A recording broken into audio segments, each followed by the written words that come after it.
Мұрат Әбумәлитұлы, студиямызға келгеніңізге рахмет айтамыз. Сонымен енді қоғамдық жалпы кеңестерді құру идеясы бұл енді орынды деп есептейміз өз басымыз. 2015 жылы құрылған екен елбасының 100 қадам аясында. Енді осы ретте билік пен халық арасында, халық пен билік арасында көпір іспетті қабылдаймыз ғой жалпы сіздерде, Әрине, ол көпір деп те айтуға болады, арасын байланыстыратын ұйым деп айтуға болады. Мысалы, енді қазір қоғамда әртүрлі мәселелер туындайды. Бірінші кезекте кешегі елімізде көріп жатырмыз, әртүрлі қайғылы жағдайлар да болып жатыр. Мысалы, билік барлық кезде халықтың алдына барып өзі ойын айтып, немесе бір жұбатып, немесе бір мәселелерді мынандай жасалып жатыр деп айтуға кейбір кезде қолынан келмейді. Кейбір мәселелерді енді байланысы онша оңай емес. Ал қоғамдық кеңес мүшелері осы халықтағы болып жатқан жағдайды билікке жеткізу жаңағы әрекетін жасайды. Өздері қолдарынан келгенше мәселелерді зерттеп жеткізу керек деп айтайын. Барлығы ондай деп айтамаймын. Екінші мәселе әрине билік шешім қабылдаған кезде қоғам пікірді зерттеу керек. Ол көп жағдайда бізде асығыстау шешім қабылдаған кезден болады. Біз не, осылай жасаймыз, болды. Кабинетте отырып шешеді кейбір кезде. Ол ертең ол тиімді болмай шығады. Егер халықпен кеңесіп, барлық жақтан сараптама жасап, түйіндеп, солай шешсе, әрине оңайлау береді. Енді республикалық кеңес деп отырмыз ғой, биыл екінші рет өтіп отыр екен. Ендеше бұл дәстүрлі шара деген сөз, Жалпы бұл шараның маңыздылығына тоқталып өтейік, не қаралды, не айтылды? Енді 3 жыл болды, ол бастап кезде түсінбеушілік болды. Қазір міне 3 жылда жұмыстың нәтижесі бар. Барлық өңірлерде бірдей емес, бірақ кейбір өңірлерде өте тиімді қызметін атқарып жатыр. Мысалы, әртүрлі әлеуметтік жағдай бар, мысалы, жер реформасын, басқа бір құқық қорғау органдарына қатысты мәселелер. Мысалы, қоғамдық кеңес мүшелері бірге барып түсіндіріп, елдің мұң-мұқтажын билікке жеткізу қазір шараларын атқарып жатыр. Мысалы, жергілікті әкімдер осы жерге көше саламын, мынау жолды жөндеймін, мынандай шараны жасайын десек, қоғамдық кеңестер соған араласуға құқығы бар. Бірақ барлық кезде әрине ол тиімді жасап жатыр деп толық айтамаймыз, бірақ мынау екінші рет жиналдық бүгін өз барлығы тәжірибесімен бөлісіп жатыр. Біз былай жасаймыз. Әкімдердің жұмыстарын былай бақылап қараймыз, сараптаймыз, кемшілігі болса айтамыз дейді. Енді екінші мәселе, бір өңірлерде ол алға жүреді жұмыс, екінші өңірлерде әлі толық деңгейінде қызмет атқарып жатқан жоқ. Сонымен қатар әрине ұйымдастыру проблемалары бар. Енді бастап кезде қоғамдық кеңеске әйтеуір билікке ұнайтын адамдардың барлығын қосты. Әкімге көзқарасы дұрыс, ол өз зиянын да тигізді. Себебі ондай адамдар аузын ашпай отырады. Жергілікті билік немесе министрлік болып жатқан проблема білмегеннен кейін дұрыс шешім қабылдамайды. Не қазір өзгерістер бар, қазір қоғамдық кеңеске белсенді азаматтар келіп жатыр. Ойын жасырмай айта алатын азаматтар келеді. Мен ойымша сондай керек, ол билікке де керек, халыққа да керек. Ал енді бұрын қоғамдық кеңестер осы 3 жыл бұрын белсенді болып келеді. Мысалы, қоғамдық ұйымдар атынан билікпен сөйлеседі. Ол кезде қоғам, азаматтар онша белсенді емес тұғын. Қазір азаматтар белсенді, құқықтық белсенділігі, сауаттылығы, қаржылық белсенділік, сауаттылығы көтерілді. Міне қазір қоғамдық кеңестерден талап етеді. Біздің атымыздан қоғамдық кеңесте отырсыздар. Неге үндемейсіздер? Неге көтеріп айтпайсыздар? Кешегі Астанада болған жағдайда қайғылы жағдай. Мысалы, қоғамдық кеңес мүшелері соның қасында жүр. Бірақ енді әрине ол оның қасында жүргеннен кейін проблемаларын көріп айтып жүр. Бірақ барлық жерде тиімді деп әзірше айтамаймыз.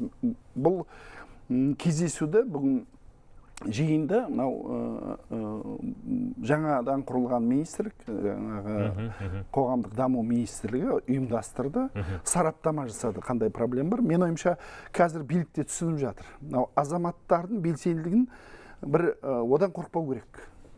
Азаматтардың белсенділігі көшеге шыққанша, одан да сол ішіндегі ортадан беделді азаматтарды тартып, алдын ала мәселе ұшықпай, мәселе бір шегіне жетпей тұрып анықтаса, онда мысалы қаржы бөліп, оны жаңағы шешімдерді жасап, заңға өзгеріс енгізіп шешуге болады. Ал егер әрине мынаны естімедім, мынаны көрмедім деп жаңа өзіне қасына жағымпаздарды ғана жинап, тек қана өзім ұнайтын сөзін еститін болса, проблемалар жинақталады да, әйтеуір бәрі бір күні болмаса, бір күні бұрқыта қалады. Сол себептен билікті бүгін түсініп отыр, бүгін ашық әңгіме болды. Енді бір қатар мәселе бар дедіңіз ғой, соны шешу жолдары ұсынылды ма? Шешу жолдарын ұсынды. Ұсыныстар мынандай, мысалы, қазір мысалы бюджетті бөлу, жергілікті бюджеттер бар, республикалық бюджеттер бар. Сол кезде бюджетті бөлген кезде халықпен ақылдасу керек. Міне қазір бүгінде айтылды. Міне қайта-қайта бір орталық көшелер жөндей береміз. Қанша миллиондаған қаржы кетеді, миллиардтаған қаржы кетеді. Оны қайта-қайта жөндегенше неге сол шеткі көшелер жөндемейміз?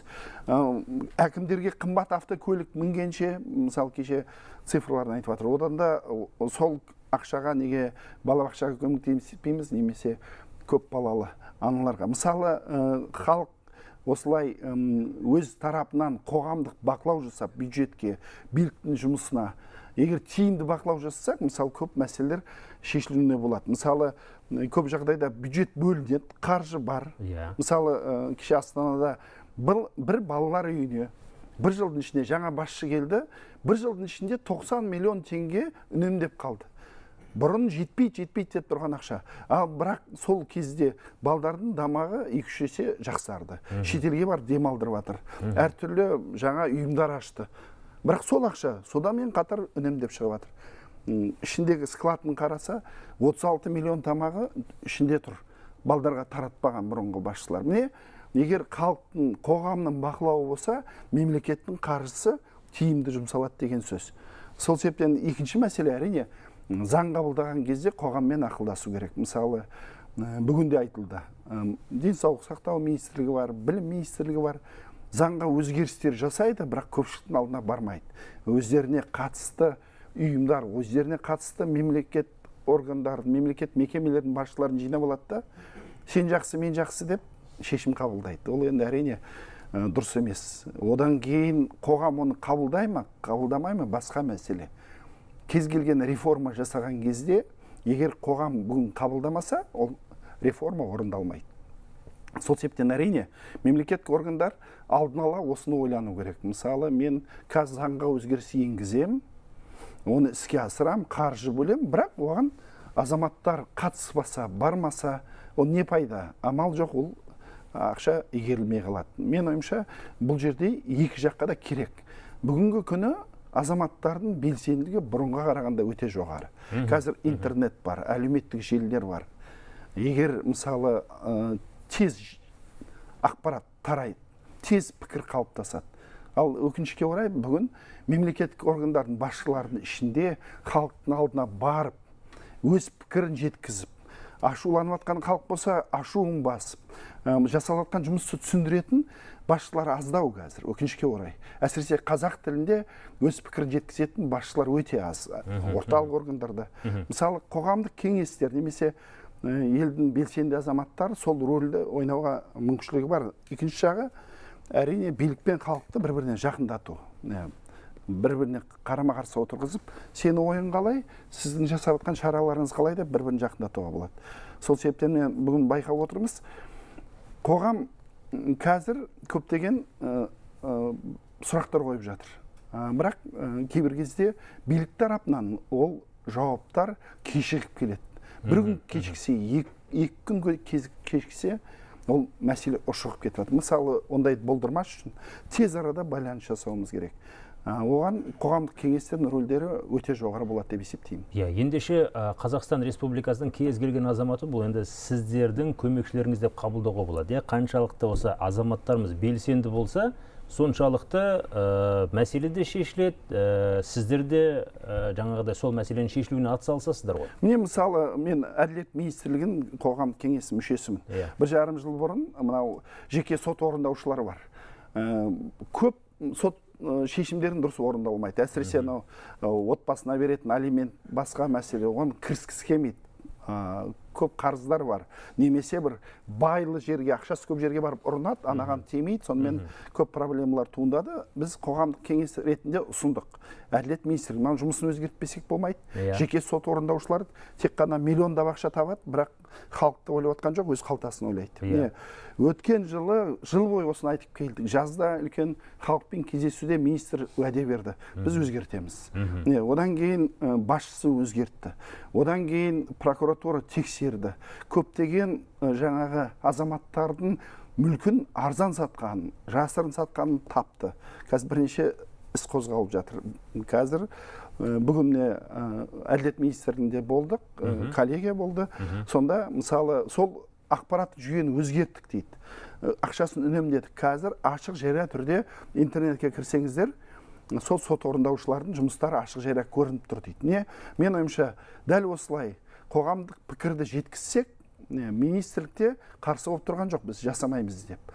Проблема неде? Кейбір кезде сол ақпарат жетіспейді. Мысалы, екінші жағы... Енді Мұрат Абдымалитұлы, сізге осы ойыңызды аяқтауға мүмкіндік беріп отырмыз. Өкінішке орай енді уақытымызда шектеулі. Әрине. Бірақ не болса да енді болашақта шыны керек, істеріңізде сәттілік тілеймін. Өйткені бір жағынан сауапты істеп те қабылдаймын өз басым. Бірге жасауымыз керек. Мынау жаңағы бір мәселені айттыңыз. Қоғам біздің көмекшіміз емес, керісінше қоғам атынан біз сөйлеуіміз керек. Қоғам айту керек.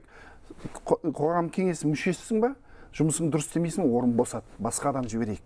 Біздің басқа өкіліміз бар деу керек. Сол себептен қоғам кеңесі мүшелері қазір жауапкершілік сезіну керек деп есептеймін. Тамаша. Істеріңізге сәттілік тілейміз. Рахмет сізге. Сіздерге рахмет. Құрметті көрермен, естеріңізге саламыз. Мұрат Әбенов, Қазақстан Республикасы Әділет министрлігі жанынан құрылған қоғамдық кеңестің мүшесі және Қазақстан азаматтық альянсының тұтынушыларды қорғау жөніндегі коалициясының төрағасы.